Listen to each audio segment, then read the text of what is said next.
Hi, my name is Carol Eastman, and I'm a high school English teacher. I've been teaching for 18 years.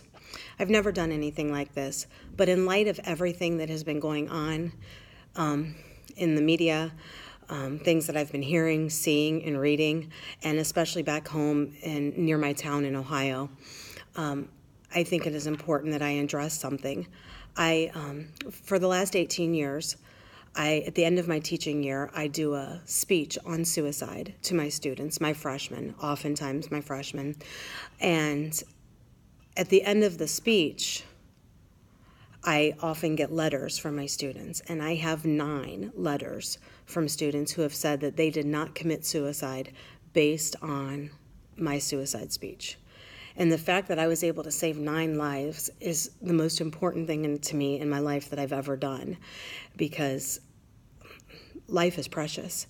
And I think if I could put this out here and one student somewhere in, I don't know, South Dakota sees this and changes the way he or she feels about his life, then I've made a difference. Or if a parent watches this and finds a new way to talk to his or her son about it, then I've made a difference.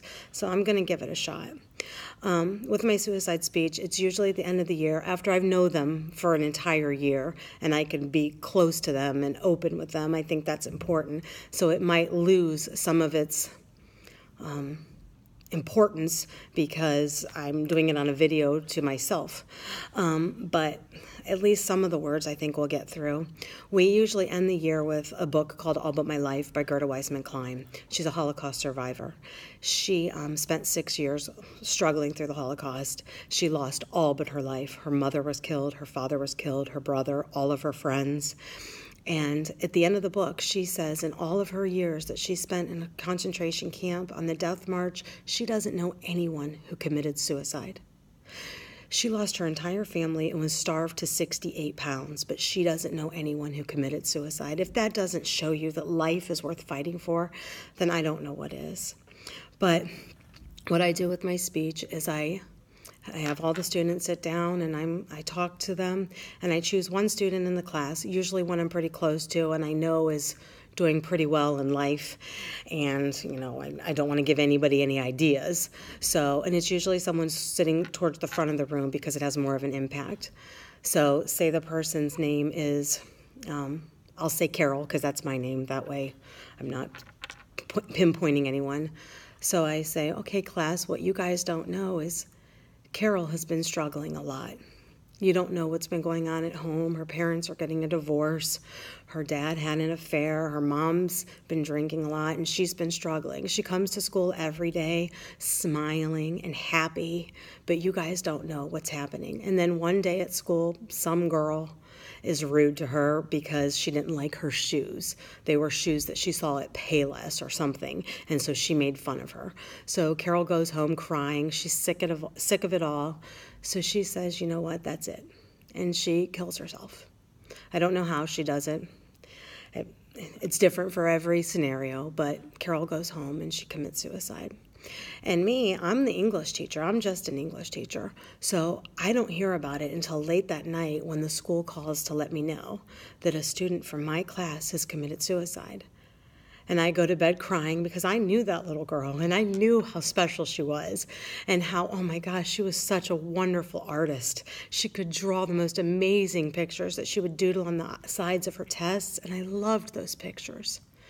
And now I'm not going to see them anymore. Well, then the next day comes and my 4th period comes around, and that's the class she's in. And I've been dreading 4th period all day because now they're going to ask me for the answers. And those kids need answers, but I don't have them. I'm just an English teacher. I don't have a psychology degree. I don't have counseling degree. I have nothing. I have an English degree, a straight English degree, and that's it. So then they all come in, and there's that empty desk, and we're all looking at it, and they're all looking at me for the answers, and I don't have the answers. And they want to know why, what happened. She was so sweet. She was so kind. And I know because I had her in class, and I'm struggling. Should I have seen something?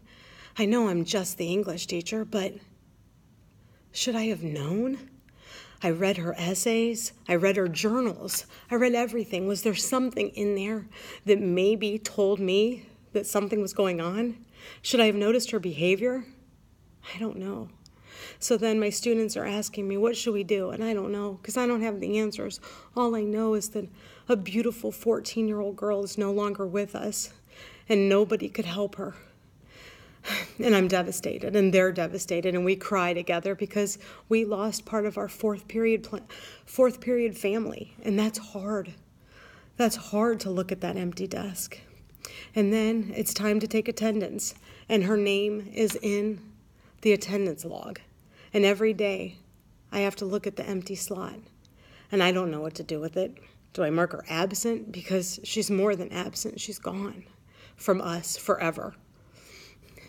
And then it's time to pass back papers because, I've been holding essays for a while, and there's that final essay. And it's in my hand, and it's hers, it's Carol's. What do I do with it? Do I mail it home to her parents? Do I throw it in the trash because her life is gone, everything's gone? What do I do? Do I hold it in my top drawer to remind me of what I lost, of what I missed as an English teacher? Because I don't know. I don't know what to do with that last essay. Because life is precious, and that's not fair. So then, at the end of the year, I always pass back goal sheets, goals that they made at the beginning of the year. And then I have Carol's goals, and they're in my hand. And I don't know, should I open them? Because I always promised that they would be private. Should I open to find out what goals she didn't achieve? What do I do with them? I don't know, because I don't know how to handle it, because I'm just an English teacher. Well, then, the next year comes around, and we start talking about Gerda Weissman Klein and All But My Life. And now I've had my first student who actually committed suicide that I couldn't save. So do I still give him the speech? Because I've lost someone. I don't know what to do, because I'm just the English teacher. And the problem is, I keep saying I'm just the English teacher, because if you look deeper into it, I'm not her best friend. I'm not her teammate. I'm not her classmate. I'm not her brother, her sister, her boyfriend. I'm not her mom or her dad. And those are the people who are really impacted. I'm just the English teacher, and it's destroying me. Right now, it destroys me because I lost a fictitious character that I just made up to tell you guys about. But that's it. That's how precious life is. And I'm just an English teacher.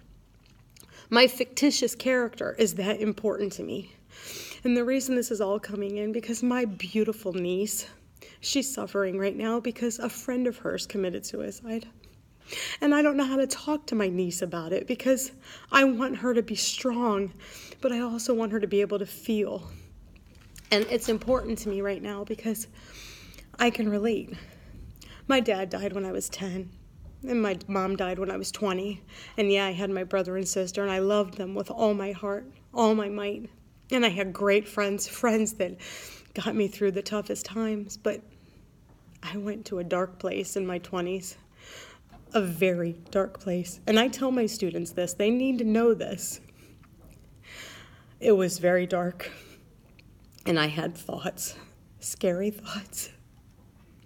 And I made plans of how I couldn't live with no parents because who was going to walk me down the aisle? Who was going to pick out my wedding gown? Who was going to be there on my graduation day from college? Because what do you do if you don't have your mom and dad? I didn't know. But something, somehow, got me through it. I don't know what it was. Sometimes it was just, I have a paper due tomorrow. Or, my roommate would find me. That wouldn't be very nice. Or, I couldn't do that to Carla. I couldn't do it to Carl. Or my best friends. I couldn't do that to my little friend down the street. But I thought about it. I thought all the time, and I planned it. And I had to talk myself out of it because it was dark, and it was scary, and I was afraid of what the future was without parents. But what I didn't know back then, because I was young, and I was scared, and I didn't know about life, that was someday all this darkness was going to go away. And there was going to be this man who was going to propose to me and say that he wanted to spend the rest of his life with me. And I was so excited that someone wanted to love me that much. And then when I got to be in a big, white, beautiful gown, and he was at the end crying, someone wanted to spend his life with me. I made his life. And my brother, he walked me down the aisle. My sister was my matron of honor.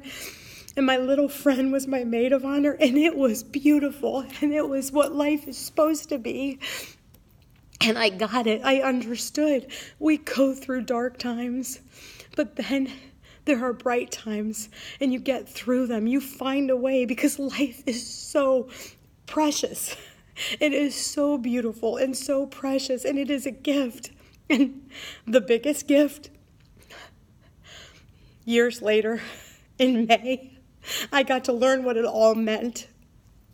They handed a baby boy to me, and they put him in my hands. And he looked up at me, and he had my eyes and my nose and my husband's forehead. And that was it. That was life. That's what it's all about. And now I think about these mothers who that same little boy or that same little girl that gave them all the life and all the beauty are now ending their own lives. And I can't sit by and watch it because it's awful. Life is so precious. Our kids are precious. And if anybody can listen to me and we could stop this insanity, these children are ending their lives for what? We have to stop it. And I'm not a psychologist. I'm not a counselor. I'm not a motivational speaker. I am just an English teacher. But I do have some insight. I do have some wisdom. So if I can help anybody, please let them see this video. Share it with your kids. Share it with your friends, because your life is precious. My life is precious. My children's lives are precious. That's all I have to say. And that's your message from just an English teacher.